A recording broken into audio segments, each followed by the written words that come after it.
와문 여러분 안녕하세요. 와인과 인문학에 빠진 남자 와인문의 정화봉 소믈리에입니다. 아주 오래전 한국 영화 중에 미술관 옆 동물원이란 영화가 있었습니다. 바로 오늘 제가 방문한 국립현대미술관 과천관이 서울대공원 옆에 있기 때문에 이곳이 배경이 되었던 곳이고, 거리가 있어서 자주 방문하지는 못하지만 그래도 우면산 터널이 뚫려서 서울에서 1시간 안팎으로 분주한 도심을 벗어나서 맑은 공기와 다양한 미술 작품을 만나볼 수 있는 좋은 공간임에는 틀림없는 것 같습니다. 국립현대미술관 과천 상설전 한국 근현대미술 1편은 국립현대미술관 소장품 중 20세기 전반에 제작된 작품 140여 점을 소개합니다. 이 시기는 대한제국을 거쳐 개화기, 일제강점기, 광복, 한국 전쟁에 이르는 시기입니다. 1800년대 후반부터 조선의 지식인 사회에서는 일본과 청나라와의 교류를 통해 서양의 문물, 특히 과학기술에 대한 관심이 높아졌습니다. 일본의 타라 입구, 청나라의 중체 서용처럼 조선에서도 동양의 정신과 서양의 기술을 접목하자는 동도서기 사상이 계합화 지식인을 중심으로 확산됐습니다. 동시에 외세의 침략 속에서 민족의 문화와 전통이 위협받는 것에 대한 경계심도 대두되었습니다. 사진술과 서양식 원근법의 도입에 따른 사실적 표현은 시각적 충격을 주었습니다. 금요의 영역이었던 서화와 미술교육의 문이 여성에게도 열리면서 예술가를 꿈꾸는 여성도 늘어났습니다. 한편 왕립으로 운영되던 미술교육기관인 도화서가문을 닫은 후 서화를 배우고 가르치기 위한 기관과 교재도 필요해졌습니다. 일부 유학파 작가들은 새로운 미술을 배우고 돌아왔으나 주변의 이해는 부족했습니다. 국립현대미술관 과천 상설 한국 근현대미술 1편은 새로운 변화 앞에서 적극적이고 치열하게 고민했던 그 시기 예술가들의 질문에 주목했습니다. 오늘날에도 다른 양상으로 우리 앞에 나타나는 질문을 짚어보고 당대의 미술가들이 어떻게 그 고민의 답을 찾아 나갔는지 작품 속에서 찾아보려 합니다. 고난의 시기 예술이 어떤 힘으로 그들을 지켜주었는지를 살펴볼 것입니다. 새로운 시선의 등장, 광학과 카메라, 근대적 지식체계와 미술. 고종황제를 위시한 조선 정부에서는 신문물을 익히기 위해 영선사, 관비 유학 등의 제도를 통해 청나라와 일본의 청년들을 보냈습니다. 근대적 과학기술의 발전에 따른 광학에 대한 지식이 보급되었고, 현미경과 망원경 등 사물과 자연현상을 관찰하는 도구를 경험하면서 과거와는 다른 시점으로 세상을 바라보게 되었습니다. 무엇보다 새롭게 등장한 카메라는 강력한 시각 매체로 자리매김하였습니다. 선비들의 수양을 위한 문인화, 전문적인 화원들로 구성된 도화서를 중심으로 이어져 온 서화의 전통은 변화의 시기를 맞이하였습니다. 파리와 보스턴에서 열린 만국박람회에 이은 1915년 조선물산 공진회의 영향으로 박물관, 미술관, 동물원, 식물원 등 근대적 지식체계를 구현하는 공간들이 경성에 속속 개관했습니다.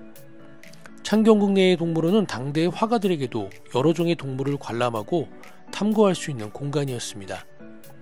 이영일의 응추백로와 그의 제자인 정찬영의 공작은 사실적인 관찰에 입각한 묘사가 두드러집니다. 식물도감 제작에 사용된 정찬영의 한국산 유독식물은 회화가 미적 감상의 대상이 아니라 지식과 정보를 제공하는 근대적 지식체계를 확장하는 데 유용한 도구로 사용된 사례라고 할 수 있습니다. 사진의 등장과 더불어 사생과 도화를 중시하는 근대미술교육에 영향을 볼 수 있습니다. 어진화사로 고종의 초상화를 그렸던 석지 최연식은 세필로 인물의 표정을 섬세하게 그려내어 조선시대의 초상화 전통에서 근대기 초상화로의 전환을 이뤄낸 인물입니다. 조선이 일본의 식민지배를 받게 된 시점에 고향인 전라도로 낙향하여 채석광도 화소를 설립하고 왕과 고관대적뿐 아니라 독립투사, 신흥보호층을 포함한 일반인의 초상화를 의뢰받아 제작했습니다. 초상 주문안에 따르면 구순에 접어들어 이동이 불편해진 채용씨는 사진을 토대로 초상화를 제작하였습니다. 또한 글에 초상이 담지 않을 경우 본인이 책임을 지겠다고 명기하였습니다. 미술, 미술가 개념의 등장.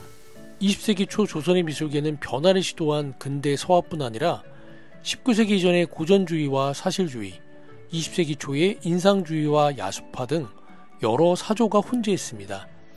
하지만 미술에 대한 이해가 여전히 부족하고 국권 침탈과 전쟁, 좌우의 대립 등으로 복잡한 시대 상황 속에서 일부 예술가들은 절필을 선택하기도 했습니다. 오지호 작가. 점남 출신인 오지호는 나혜석의 전시를 보고 미술가의 꿈을 꾸었으며 고이동이 미술교사로 근무하던 휘문고보를 거친 후 동경미술학교에서 김주경, 김용주 등과 함께 공부했습니다. 귀국 후 김주경의 소개로 개성에서 미술교사로 근무하면서 작품 활동을 계속했습니다. 1938년 김주경과 함께 한국 최초 원색 화집인 오지호 김주경 2인 화집을 발간했습니다. 광주에 전착하여 계절에 따른 세계 변화를 담았습니다. 1974년 9개월에 걸친 유럽 여행 이후 함부르크 풍경 등 유럽의 풍광을 담은 일련의 작품을 제작했습니다. 조선의 삶을 그리다. 1930년 40년대에는 조선미술전람회와 귀국한 유학파 예술가들을 중심으로 한 동인활동이 정착되면서 조선의 풍경을 배경으로 한 인물화가 다수 제작되었습니다. 김중현, 운보 김기창, 현초 이유태, 이당 김은호, 월전 장우성, 윤호중 등 여러 부분에 걸쳐 다양한 인물 군상을 다루었습니다.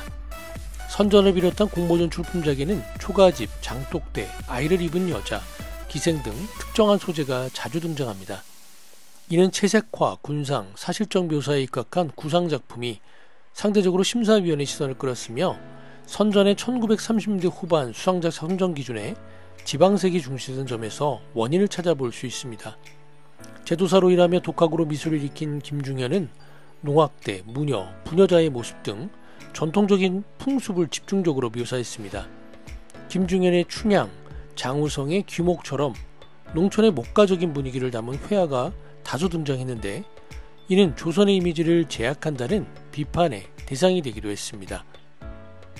우향 박래연과 운보 김기창.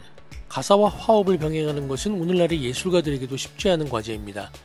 남녀 규별을 강조하는 유교적 관습, 여성의 사회 진출에 대한 곱지 않은 시선, 출산과 육아, 살림을 전담하는 주부로서의 부담 등 20세기 초반 여성 예술가들은 작가로서의 꿈을 이어나가기가 쉽지 않은 일이었습니다. 우향, 박래연은 자녀 양육과 가사를 담당하면서 김기창의 대외적 업무를 지원했습니다.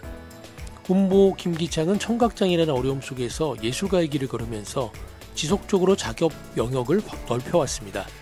또한 당시로는 드물게 박래연이 바로 작업할 수 있도록 화실에서 준비를 해주고 가사를 분담하며 미국 유학을 지원해 주었습니다.